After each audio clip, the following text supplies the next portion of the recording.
Hello, everybody. Welcome. Welcome to this session on managing trust and improving behaviour across a group of schools, commonly known as a school trust or a multi-academy trust. My name is Stuart Locke, and I'm one of the National Behaviour Advisors, and I'm really pleased to be presenting to you, and I'm really grateful to you for joining us. In this session, we're going to reference a number of key documents. You can see some of them on the screen there, and we'll go beyond those as well. I think they're really important. I don't think you can reasonably grasp a decent behaviour strategy across a school trust if you haven't some knowledge of some of these key documents as an absolute minimum.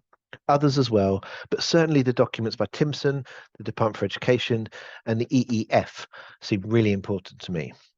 There's a brief summary, as I said, of some of the documents referenced, and they'll help you prioritise the reading of them. For example, Timpson, in my view, is balanced and fair. Not all of it has yet been enacted, but many good initiatives, including the Behaviour Hubs programme, grew out of Timpson, as did the last two items on the list from the DFE. Andrews talks about the different types of MAT. As we'll experience in this session, I think this is really, really important. Jen Barker and Tom Rees identify the persistent problems of school leadership. They think about what successful leaders do rather than support the sort of people that they are. David Carter's paper is interesting for schools looking at schools improving faster by working together. We'll be talking about some of that later on in this session. Konstantinidis warns about the unintended consequences of schools and groups of trusts. Menzies and colleagues is really helpful with not being vague over some terms. For example, rather than just say the terms, they define them. So they call vision a mental image of what the future might be. Strategy, a plan of action designed to achieve a long-term or overall aim. And they talk about the operating model as the bridge between strategy and day-to-day operations, which guides the team, provides the context, and enables the behaviours and enact the strategy and vision. Crucially, operating models are different. We need to be intentional about them. Nye talks about Ofsted ratings versus data.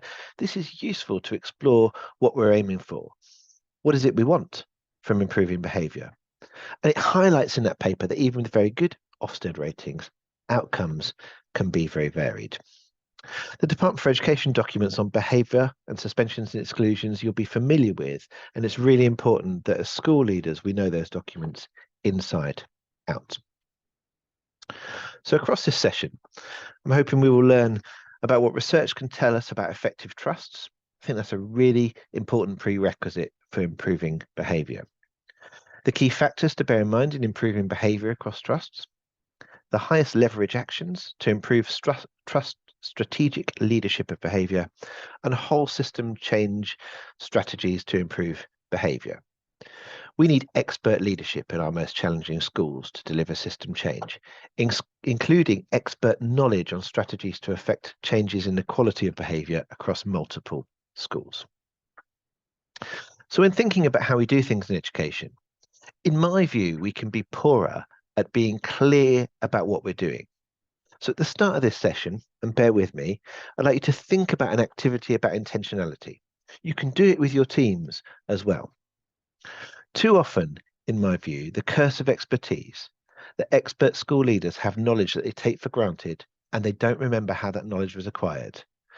That means that we can find it hard to unpick how we made our schools good. We find it really hard to unpick the components of a tremendously complex organization. This is because we've prioritized some things and deprioritized others. But expert school leaders with tremendous experience can sometimes do that without even realizing. So in my view, we make bets all the time in schools. The way we timetable the school, the way that a classroom is set out, where colleagues stand on break duty, or how many seconds to give pupils on a task. The decision about how late is actually late to a lesson, or how many times the principal or head teacher comes to look at classrooms. The problem is that most of these bets are unintentional, and so we can't align around them. We're making different decisions, often without even realizing. And I came to this realization through a presentation from Harry Fletcher-Wood and Matt Hood at a ResearchEd conference, and I think it's really important. So I'm going to ask you to imagine a scenario. We're going to read a question. I want you to think about what your bet might be, and then we're going to make it. When we've made our bets, you then, amongst yourselves, can talk about why you've made the bets. Of course, in my scenario, I haven't captured all the possible nuance, and I know that you will want to reject the premise of the question, but that's not really the point here. The point is to think about the bets we make.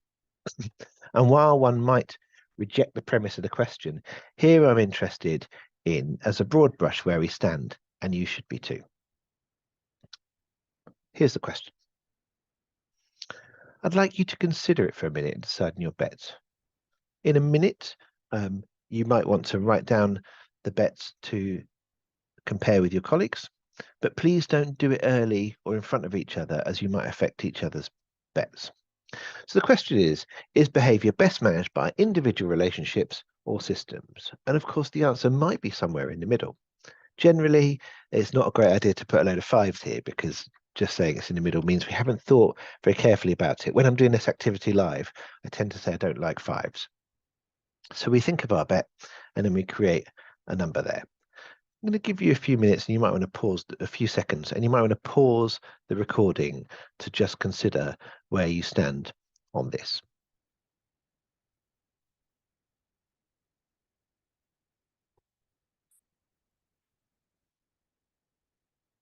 Now, you might have a range of bets here. You might have people who justifiably are right down at the zero, where individual relationships mean everything according to managing behavior. And you might have people who are right up the other end at a 10, where it's systems that manage behavior best. And there are good reasons for being at a 0 or at a 10 or anywhere really in the middle of that.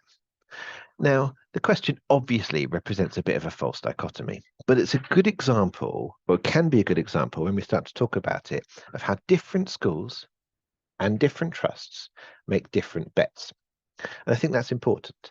And just unpicking for ourselves why we've said a 2 or an 8 or a 6 or a 4, or where we've said a 2, are we sure we're not a 1 or a 0?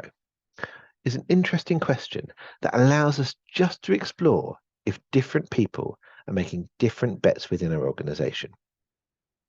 Because I think that's really important. Earlier, I said too often the curse of expertise means we don't know necessarily how we made our school or schools good. We find it very hard to unpick the components of a tremendously complex organization. This is because we've prioritized some things and deprioritized others, as I said, sometimes without realizing. But realizing or unpicking allows us to lead better, because we can invite people to get behind us. So how we structure our trust matters a lot, not because there's a right way, but because the more intentional we are about it, the more clarity we can bring to our approach, particularly to managing behavior. And that brings a whole host of benefits. The one that we're interested in is how we manage, lead, intervene on behavior, which should also have really tons of clarity about that. As I said, Harry Fletcherwood and Matthew Hood have talked about the importance of this internationally at several ResearchEd conferences. In my view, alignment is more important than decision almost always, and intentionality helps alignment. So what does this mean when thinking about leading a school trust? Well, creating an effective school trust is a complex process. It's the strategic approach each of us in this session has taken to generate positive outcomes for our pupils. In order to address behavior effectively within our trust, we need to first consider our own efficacy. It's also important we consider the opportunities that our trust structure affords, especially in relation to collective efficacy. There are a multitude of trusts that work in different ways, which we'll explore a bit later in this session. I'm not here to tell you how your trust should work. It is okay for there to be a variety of ways to do things along the spectrum when looking at how to run a trust. But the crucial part is that you know how you work.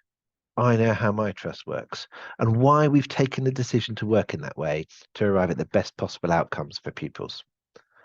For example, I know a trust leader that talks about being one school with a long walk between classrooms. I don't run my trust the same as him, but I'm tremendously inspired. I know another trust leader who says that the trusts hold the values and vision, but schools are autonomous. I know of a trust leader who says that the trust is not separate from the schools, but is the aggregate of the schools. I think there's a bit of a pluralistic situation here. I don't know the best way to work, but we should know how our individual trusts work and why we want our trust to work in such a way. And the reason I raise this is because when we talk to trust leaders, it's often the case that unpicking this hasn't been intentional before. Kind of like the trust has grown up and become the way it is without really like significant amounts of planning or intentionality. And I think that makes affecting change, particularly on behaviour, particularly difficult across a group of schools.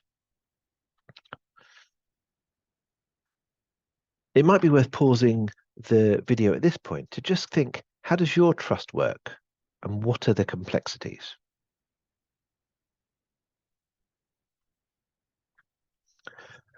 Trusts will also have their breakpoints and red lines that they will apply to all of the schools within their trusts.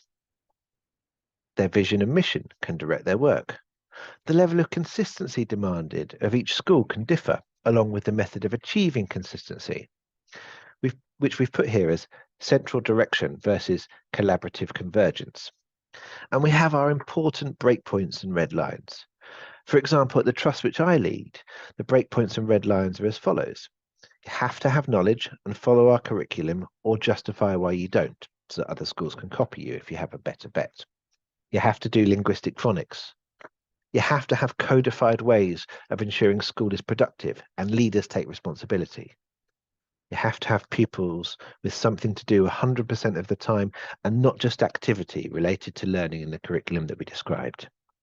You don't have to have some other features, but some organizations do have other features that are important. Line up, greet at the door, etc. We'd argue that behavior is learnt. It's learnt from the adults or it's learnt from the existing culture. So as per Tom Bennett's authored Creating a Culture, the DFE document, we should shape it across our schools.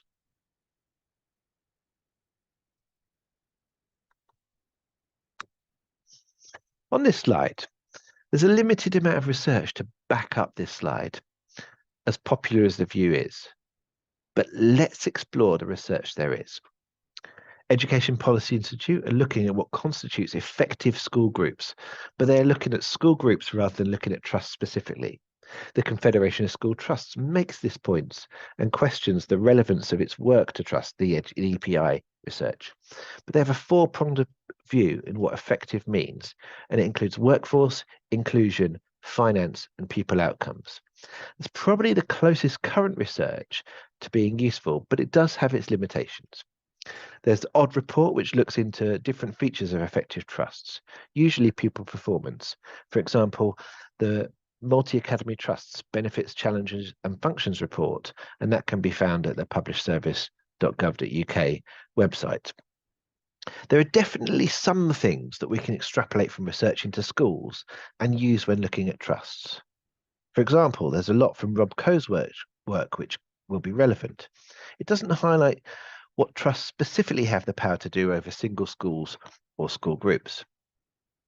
An empirical answer to a number of key questions, including the question of what trusts should centralise and to what extent it leads them to being successful, is probably some way off. We'd need to define successful, study what these trusts do, validate research instruments to build a picture of causal influences, run the research longitudinally to develop a picture over time, to be sure short-term positive gains didn't lead to long-term negative outcomes, for example. I believe it's probably 5 years research from the get-go. Essentially a version of what EPI are doing that I described earlier, but trust-specific and maybe based on a different construct of what we call effective. This means that, in the meantime, it is vital that we make our bets based on our own knowledge and data of our trusts and research that we have. It's really, really hard to know for sure what will work for trusts.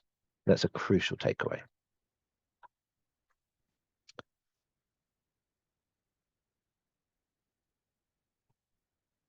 Research is now emerging that the steps needed to create an effective MAT that delivers for all pupils.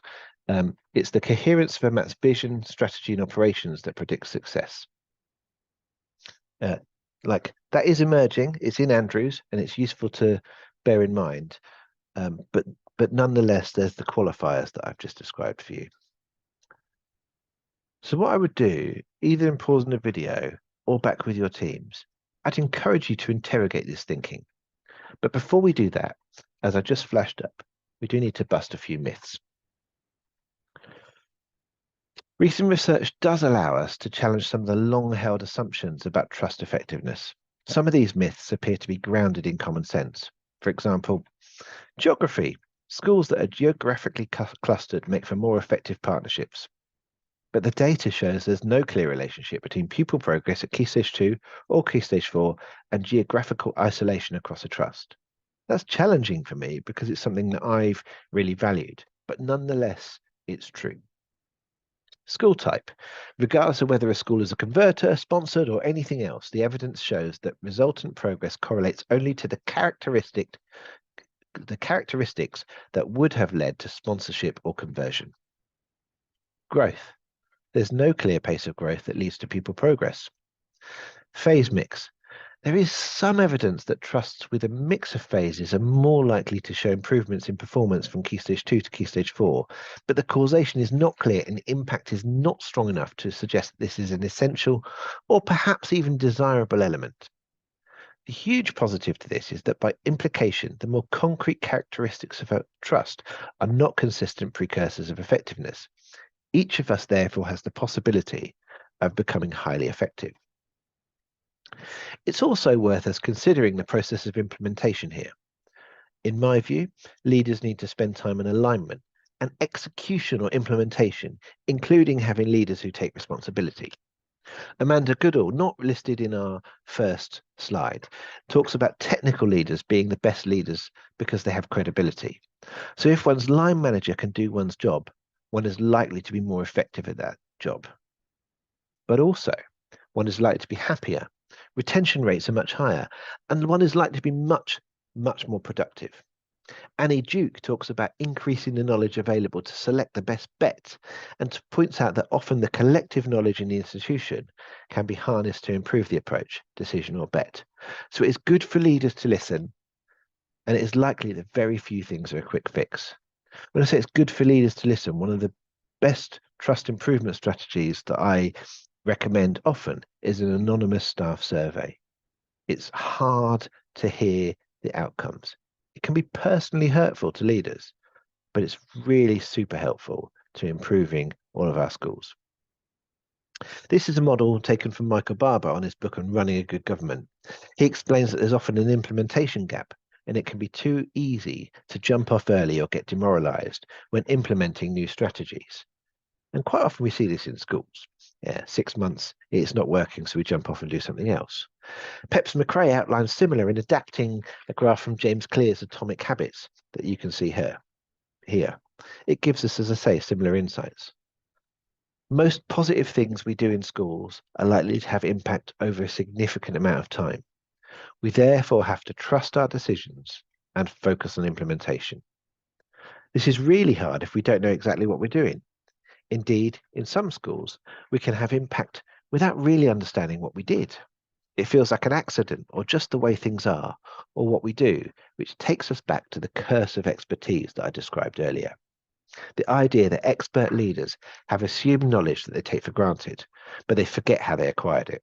And novice leaders find that assumed knowledge hard to assimilate. They can't acquire it unless it's really effortful.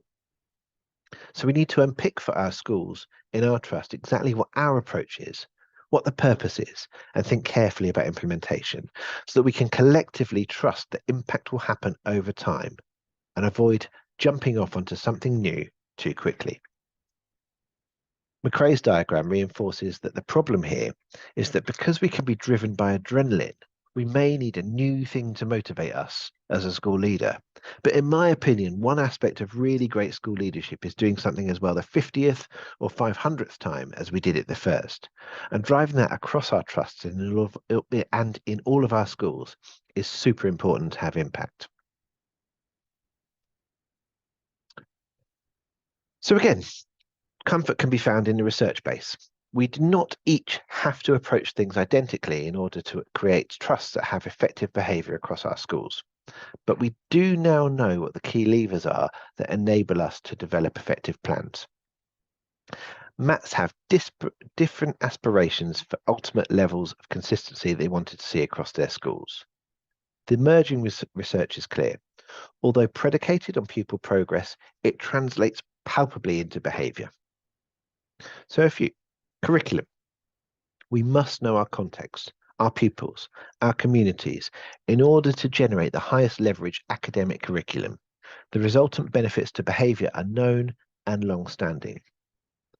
However, we also ought to consider the behaviour curriculum itself.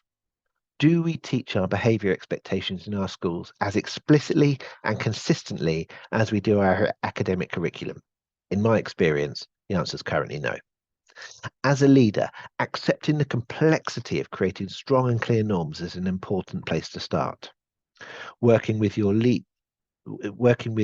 schools, consider how to explicitly teach and practice expectations using the same methods as any learning process. Understanding the need to learn not just the expectations themselves, but also how both pupils and staff members can meet them. Behaviour expectations and support opportunities need to be taught as explicitly as knowledge. We should consider an impact assessment. How do we measure the impact of our teaching? And the acquisition of knowledge is fraught with known complexities. However, do we pay the same level of attention to measuring the impact of our behaviour systems? Do we use this information to then shape our allocation of resource or to make preemptive allocations in response to data? Are we always attentive to the cost and benefits of data collection? We need not systematize the obvious, as this can delay necessary action and deflect from astute resource allocation. But earlier, we listed some of the data sources that would be effective material for discussion. This list is not exhaustive and would be a useful place to work from identifying our needs. Teacher training and development. We know the research base for training in relation to the craft of teaching and the development of subject knowledge.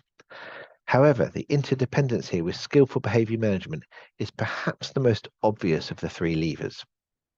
As discussed, behaviour expectations and support opportunities need to be taught as explicitly as knowledge. This means working to identify what needs to happen, to whom, and how frequently. As a base, the leveraged leadership approach, Paul Bambrick-Sontoyo is the reference, often refers back to the idea of practice. Working across your trust, identify opportunities to explicitly practice how to support learning habits and behaviour expectations for both pupils and staff. As often as possible, colleagues should be supported to make mistakes away from the pupils, learning and developing a shared language and strategies that are practiced together to the point of automaticity, so that in the moment that they're required to be deployed, they're secure. And colleagues can do them without thinking about them. We also need to be clear on our intentional approach to standardization. The evidence shows that focusing on autonomy does not preclude standardizing areas of operation. This means that standardizing elements of operational expectations across a trust does not automatically deny the autonomy and individual identity of a school within a trust. We can align key elements without stifling others. If we do so judiciously and, you'll get used to this word, intentionally, knowing what the highest leverage elements are and aligning these. For example, it might be that each school ensures dedicated time is given for staff to practice how to manage behaviour effectively, but the preferred methodology may well differ, driven by contextual awareness of the setting. A key priority for conversations across the trust should be to identify where alignment around behaviour is most effective. Interestingly, the research shows that across professional stages and across phases and subject areas, there were no areas where staff wanted less standardization. Staff thrive with clarity and are able to develop greater autonomy within the clarity of standardized practice. So something for you to consider. It might be worth pausing the video just to consider describing your trust, identifying its stage of development, and what is the approach to systematic behaviour improvement.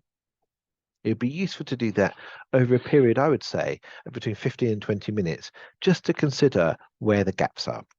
And that's the start of being able to fill them.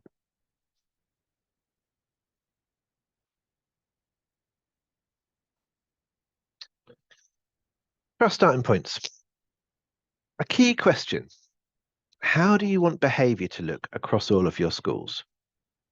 Improvement across a group of schools is a really hard thing to get your head around. But if we go to the Explore, Prepare, Deliver, Sustain from the EEF Guidance 2019, we need to really treat implementation as a process, not an event. And I leave this slide for you to consume.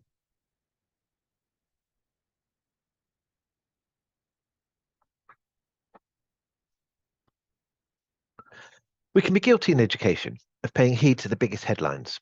However, as Data Labs research shows, the reliability of, for example, Ofsted gradings to indicate reliability of the quality of pupil outcomes is inconsistent.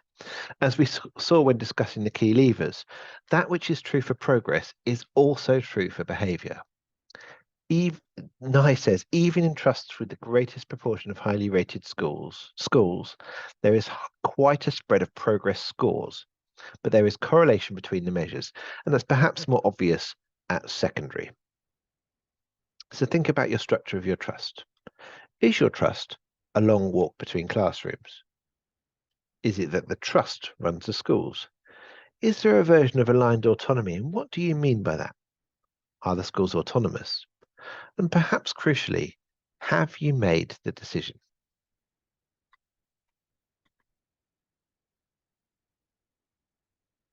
These key points that are on the slide are key things to have in mind when thinking about how to improve each of our schools.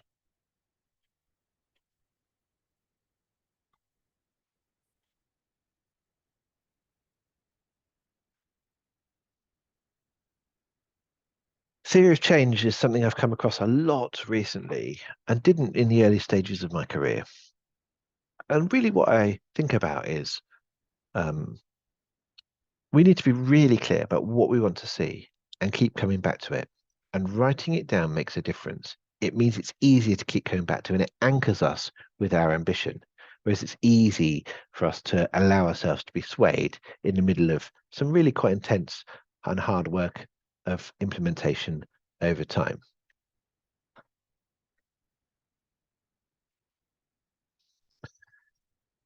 It might be worth stopping the video at this point to just consider the short-term aims. What are your next steps over the next couple of terms? What are the challenges? What does success look like for you? The DFE document from 2019, Multi-Academy Trust Benefits, Challenges and Functions, suggests that behaviour is one of the areas that is most often left to the autonomy of the school.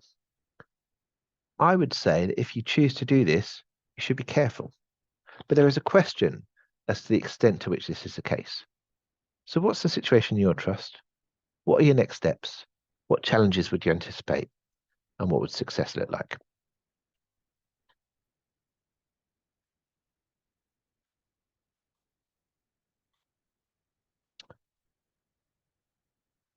This might be a useful way to think about it. The idea of persistent problems comes from and is developed from Mary Kennedy's work on passing the practice of teaching.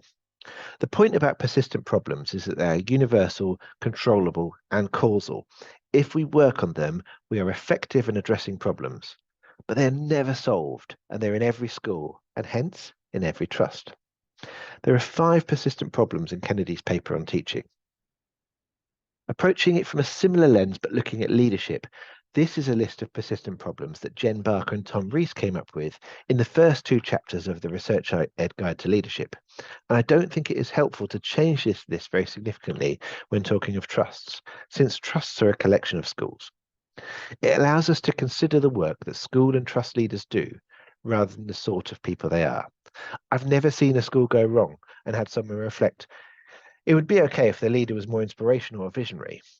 But we do seem to prize the quality of being inspirational or the quality of being visionary. In this case, we'll be working on all of these persistent problems at the same time. And that's possible because schools are dynamic places. But which is your priority? And to what extent? If you had to put a number on it, 35% of our attention spent on X, 15% on Y, etc., would you have an idea? And more crucially, going back to the start of this session on alignment, would everybody else in the trust have a similar idea to you? And if we break down behavior, what is it that we're doing? And does everyone in our organization know? I would imagine that even if it's different between schools, two questions occur. Do colleagues know what that we are attending to the work that is being done to address poor behavior? And do they know what we're doing? Leaders, teachers, support staff on behavior. What are the key things that colleagues know or need to know across your trust? It might be worth just pausing to consider those questions.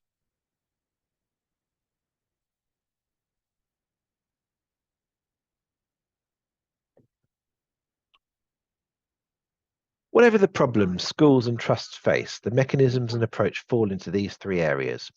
Manage the moment, our remedial work responding to circumstances, and ensuring our proactive approaches like communicating needs sustaining. This is predominantly a leadership issue. Ensuring staff are trained and working on this, even when they're good, is vital. So in my experience, one of the best approaches I've seen is where trusts are intentionally finding time for staff training that is practice and feedback of the way we do things here. And consistency. One of the components of this is staff training. Another is over communication. I think it's important for everyone to know what we're doing and to receive the same message repeatedly.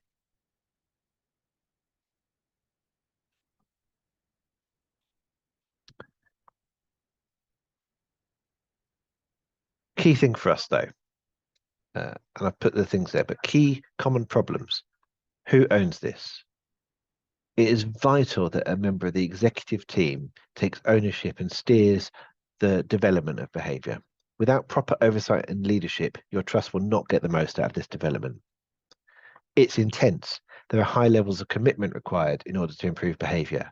This commitment makes the work purposeful. And where is the capacity? In order to meet the demands as outlined above, you need to ensure we give the relevant leaders the capacity to evoke change. Who is making sure it happens? Tracking and monitoring the development and the implementation is vital for its success. As well as tracking it in real time, leaders need to ensure they're gathering impact data throughout the time of the development. And how are we measuring? What are the unintended consequences of any changes that we make? Be mindful about the new initiatives you employ. Making your changes and developments will need to be closely considered so they do not mutate into systems or processes that do not meet your intended outcomes. So the key takeaways are on the board. Sharing data publicly and inside your organization is really helpful. Anticipating the common problems and having agile solutions to hand. And encourage and ensure sustainability. But that we mean not just the first time we do it or the first month or the second month, but over the longer term is really, really important. If you want further guidance in any of these areas, these are the virtual modules that are available also for free via the program, and you'll be able to find them as well as this module. Thank you very much for listening. I hope this is helpful to you, and please do get in touch if there is anything else that we can help with.